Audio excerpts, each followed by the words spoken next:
नमस्कार दोस्तों, स्वागत है आपका हमारे YouTube चैनल में, जिसका नाम है एस गेम नॉलेज। आज हम आपको धनुर्धर एकलव्य के बारे में बताने जा रहे हैं। वीडियो को ध्यान से और अंत तक जरूर देखें। एकलव्य एक निषाद बालक था जो कि अद्भुत धनुर्धर बन गया था। वह द्रोणाचार्य को अपना इष्ट गुरु मानता था और उनकी मूर्ति बनाकर उसके सामने अभ्यास कर धनुर्विद्या में पारंगत हो गया था। अर्जुन के समकक्ष कोई न हो जाए, इस कारण द्रोणाचार्य ने एकलव्य से गुरु दक्षिणा के रूप में दाहिने हाथ का अंगूठा मांग लिया। एकलव्य ने हंसते हंसते अंगूठा दे दिया। गुरु द्रोणाचार्य आचार्य द्रोण राजकुमारों को धनुर्विद्या की विधिवत शिक्षा दे रहे थे।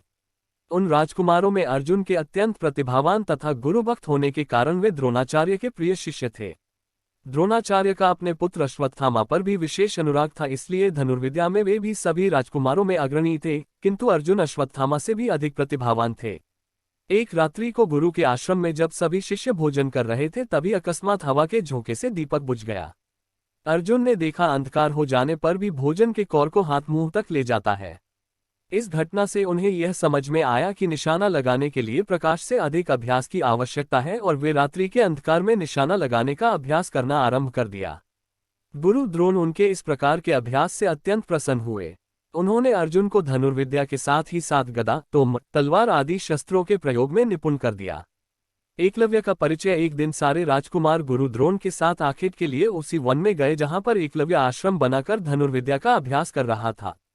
राजकुमारों का कुत्ता भटक कर एकलव्य के आश्रम में जा पहुंचा। एकलव्य को देखकर वह भौंकने लगा। इससे क्रोधित होकर एकलव्य ने उस कुत्ते पर अपना बाण चला कर उसके मुंह को बाणों से भर दिया।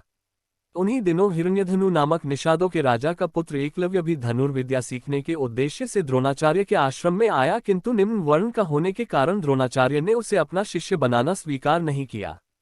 निराश होकर एकलव्य वन में चला गया।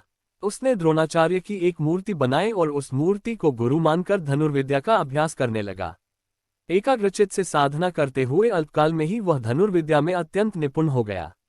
एक दिन सारे राजकुमार गुरु द्रोण के साथ आखेट के लिए उसी वन में गए जहां पर एकलव्य आश्रम बनाकर धनुर्विद्या का अभ्यास कर रहा था।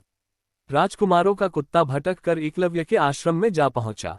एकलव्य को देखकर वह भौंकने लगा। इससे क्रोधित होकर एकलव्य ने उस कुत्ते पर अपना बाण चला कर उसके मुंह को बाणों से भर दिया।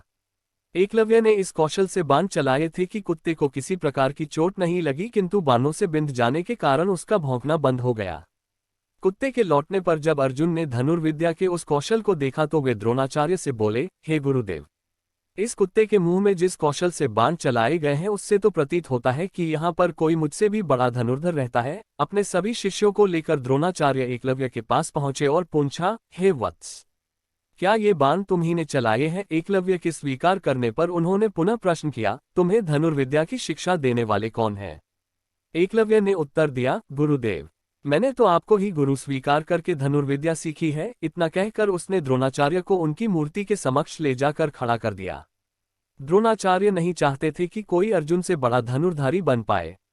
वे एकलव्य से बोले, यदि मैं तुम्हारा गुरु हूं तो तुम्हें मुझको गुरु दक्षिणा देनी होगी। एकलव्य बोला, गुरुदेव, गुरु दक्षिणा के रूप में आप जो भी मांगेंगे मैं देने के लिए तैयार हूं। इस पर द्रोणाचार्य ने एकलव्य से गुरु दक्षिणा के रूप में उसके दाहिने हाथ के अंगूठे की मांग की। एकलव्य ने सहर्ष अपना अंगूठा दे दिया। इस प्रकार एकलव्य अपने हाथ से धनुष चलाने में असमर्थ हो गया तो अपने पैरों से धनुष चलाने का अभ्यास करना आरंभ कर दिया।